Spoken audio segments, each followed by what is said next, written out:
અમદાવાદના દિલ્હી દરવાજા વિસ્તારમાં અકસ્માતની ઘટના બની હતી, જેમાં 49 વર્ષીય સફાઈ કર્મચારી મહિલા ડાઈબેન ચૌહાણને કાર ચાલકે અડફેટે લીધા હતા। અકસ્માતમાં ડાઈબેનને ગંભીર ઇજાઓ થઈ હતી અને તેમને સારવાર માટે હોસ્પિટલ ખસેડવામાં આવ્યા હતા। જો કે સારવાર દરમિયાન તેમનું મોત નીપજ્યું। અકસ્માત બાદ કાર ચાલક બીઆરટીએસ રેલિંગ સાથે કાર અથડાવી અને ઘટના સ્થળેથી કાર મૂકી ફરાર થયો હતો। અમદાવાદ ટ્રાફિક પોલીસે આ મામલે ગુનો નોંધી આરોપી કાર ચાલક 25 વર્ષીય શશાંક રાયની ધરપકડ કરી છે। અકસ્માત બાદ કાર ચાલક કાર મૂકી ફરાર થયો હતો। 28 જૂને સવારે આ બનાવ બન્યો હતો।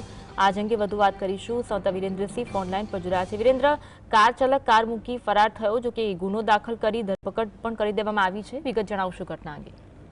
બિલકુલ અન્વી કે 28મી જૂનના રોજ સવારના સમયે દિલ્હી દરવાજા પાસે અકસ્માતનો જે ઘટના છે તે સામે આવી હતી ને તેની અંદર કાર ચાલક જે હતો તેના દ્વારા 49 વર્ષીય જે મહિલા છે ડાઈબેન ચૌહાણ તેમની અડફેટે લીધા હતા ને તેના કાર ચાલક દ્વારા ગલફતભરી રીતે અને ફૂલ સ્પીડમાં કાર હંકારીને અકસ્માત છે તે સર્જવામાં આવ્યો હતો।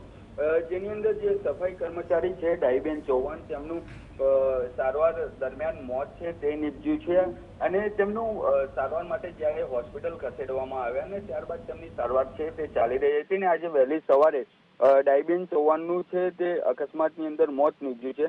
હાલ તો ટ્રાફિક પોલીસ દ્વારા અકસ્માત મોતનો ગુનો દાખલ કરવામાં આવ્યો છે। તેની સાથે સાથે જે કાર ચાલક છે શશાંક રાય તેની ધરપકડ પણ કરવામાં આવી છે, તેમજ તેની સાથે પૂછપરછ તો શરૂ કરી દેવાય છે, પરંતુ તેનો એફએસએલ જે ફોરેન્સિક રિપોર્ટ છે તે પણ મંગાવવામાં આવશે અને તેની સાથે તેના દ્વારા કોઈ આલ્કોહોલનું સેવન તો કરવામાં આવ્યું છે કે નથી આવ્યું તેના પણ મેડિકલ છે તે સેમ્પલ લેવામાં આવ્યા છે। અન્વી, માહિતી આપવા માટે